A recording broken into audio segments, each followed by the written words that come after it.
Hola, c'est Nads. Aujourd'hui, nouvelle vidéo, nouvelle recette qui m'a beaucoup été demandée lors de ma vidéo sur les haricots blancs en sauce, la loubia. Alors, c'est un pain sans pétrissage que je fais très souvent, déjà parce qu'il est très simple à faire et en plus le résultat est toujours au top.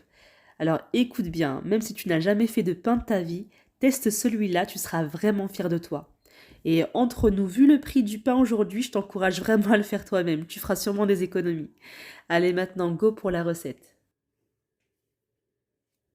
On va commencer par mettre un verre et un quart d'eau tiède. Alors surtout pas d'eau chaude, hein. Comme tu sais, la levure boulangère ne fonctionne pas avec l'eau chaude. Et après, tu prends le verre que tu veux, tu prends un verre de taille moyenne. Ensuite, une cuillère à soupe de levure boulangère. Une cuillère à café de sucre. Et là, tu vas sûrement me dire, mais Nat, pourquoi tu mets du sucre? On fait du pain maison justement pour éviter le sucre. Eh bien, mon ami, je vais te répondre que le sucre facilite la fermentation. Après, on ajoute un verre de semoule extra fine. Alors, j'ai déjà fait avec de la semoule fine, mais j'ai une préférence pour l'extra fine. Et là, tu prends ton mixeur plongeur ou ton blender, bref, tout ce qui finit par heure pour mixer tout ça pendant 1 minute. D'ailleurs, j'aurais même dû mettre dès le départ tout dans mon robot. Enfin bref, on mixe pendant 1 minute et on fait remonter vraiment toutes les bulles à la surface. Voilà, on veut des bulles comme ça. Ton pain sera très léger, très bon. Voilà, j'ai mixé 1 minute. Alors, si tu n'as pas de robot, de mixeur ou quoi que ce soit, tu prends tout simplement un fouet et tu bats bien fort. Alors après, on va laisser reposer pendant 20 minutes maximum, pas plus, hein, sinon la semoule va trop absorber le liquide. Et là, tu vois, on a fait une sorte de levain. On va laisser la levure agir tranquillement, donc pendant 20 minutes. Et perso, je mets mon bol dans le four éteint pour laisser reposer à l'abri des courants d'air. Après ce petit temps de repos, je mets 3 cuillères à soupe d'huile de tournesol, je mélange vite fait et je mets 2 verres de farine progressivement. Donc je mélange bien entre les 2 verres de farine et surtout n'oublie pas la cuillère à café de sel. Alors ça n'a pas filmé mais il faut mettre le sel en même temps que la farine, comme ça elle ne sera pas en contact direct avec la levure. Voilà, tu connais hein, la levure qui touche le sel, et ben c'est une levure qui n'agit pas.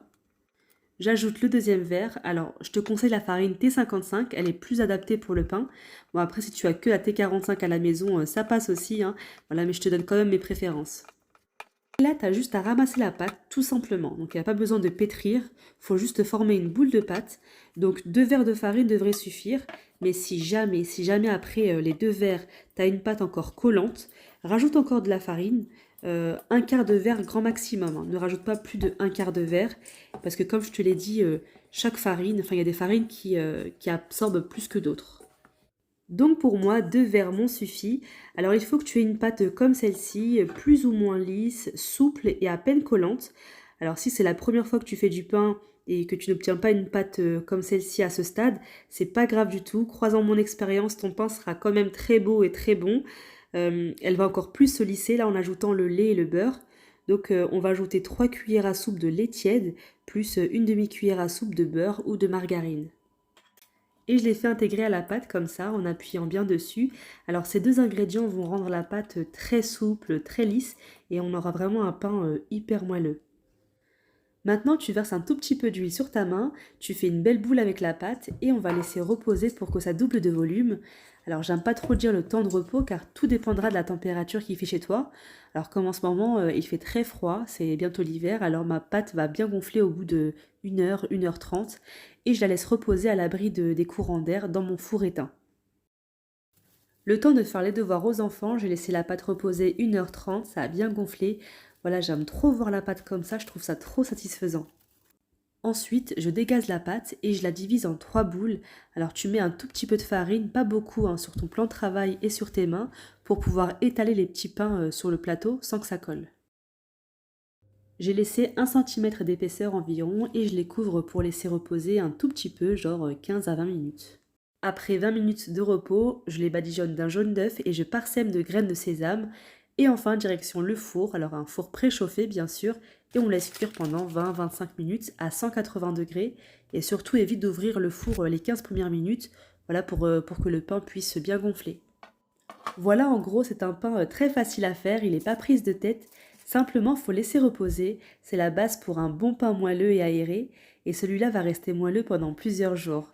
Alors, on peut le congeler, le partager avec sa famille, ses voisins. En général, ils sont contents de recevoir un pain chaud comme ça. Et n'oublie pas que dans la cuisine, chaque détail compte. Et quand c'est fait avec amour, le résultat, il est incroyable. Lâche un like, ça me fera super plaisir. Et abonne-toi pour d'autres idées et recettes maison.